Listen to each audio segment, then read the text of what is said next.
Hi, I'd like to talk about something that is related to the time where we are now. Yes, it is the beginning of the Jewish New Year. And yes, we are between Rosh Hashanah and Yom Kippur. And right around the corner after Yom Kippur is Sukkot. And in normal times, this is a time where people have dreams, aspirations, thoughts, prayers, and expectations. Expectations about how they want the holidays to be, how they want the high holidays to be, how they want the meals of the holidays to be, how they want Sukkot to be, how they want family gatherings to be, how they want everyone to behave and to act. And they have their dream, or let's just call it expectations of how should they expect things to be, whether it's because it's a dream or whether it's because that's the way it always was. And okay, so that's where we are right now. What does that have to do with my general topic of having better relationships? Very often we are disappointed. That's how life is. Things happen and we're disappointed. We have plans, dreams, expectations, and we are disappointed. And those disappointments can lead us to various emotions. Most of them are not positive. And when we are in a state of not being in positive emotions, very often the outcomes are also negative. And so we want to catch ourselves and see where we can change the dynamic of what's going on so that the outcome will be more positive and that I will be more happy.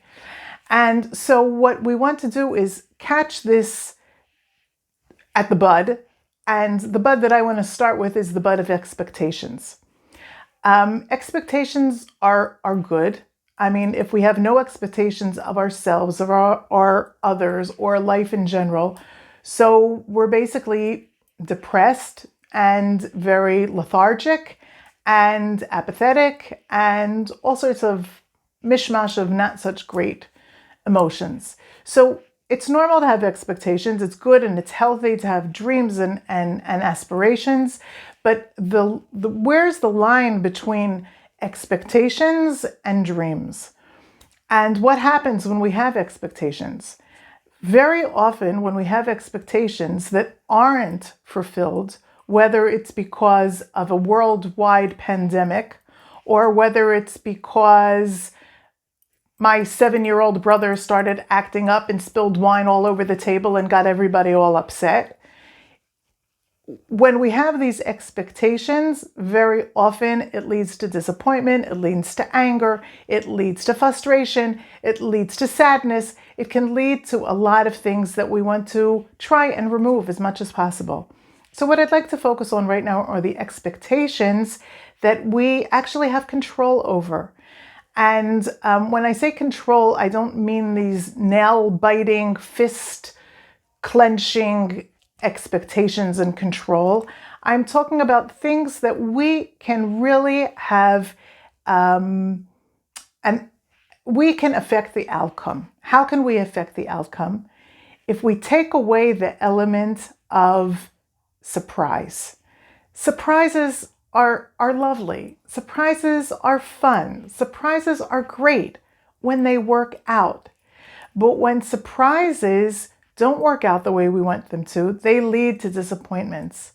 And those disappointments can lead to a real downer in all of our personal ways of dealing with it. If it's my personal way of getting angry or my personal way of getting frustrated or my personal way of crying, all of these, this is the downside of surprises. And this is the downside of having expectations that aren't met. And what can I do in order to minimize those outcomes?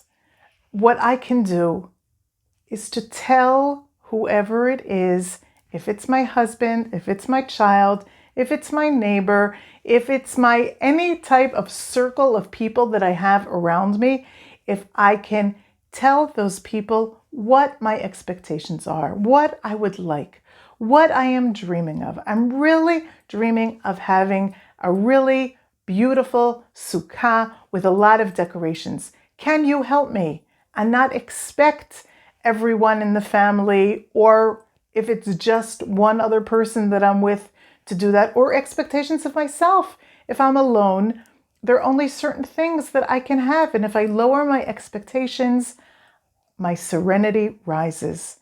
If I lower my expectations, I'm usually not disappointed.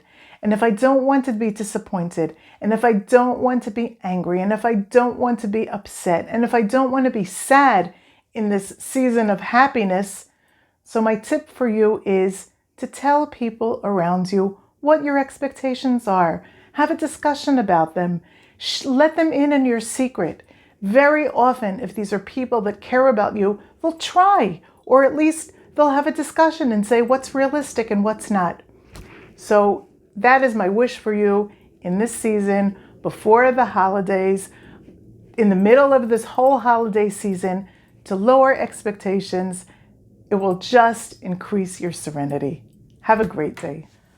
Hi, I almost forgot some important things. First of all, if you enjoyed this video, please click on the subscribe button and press the little bell so that you'll get reminders every time I upload something to my YouTube channel.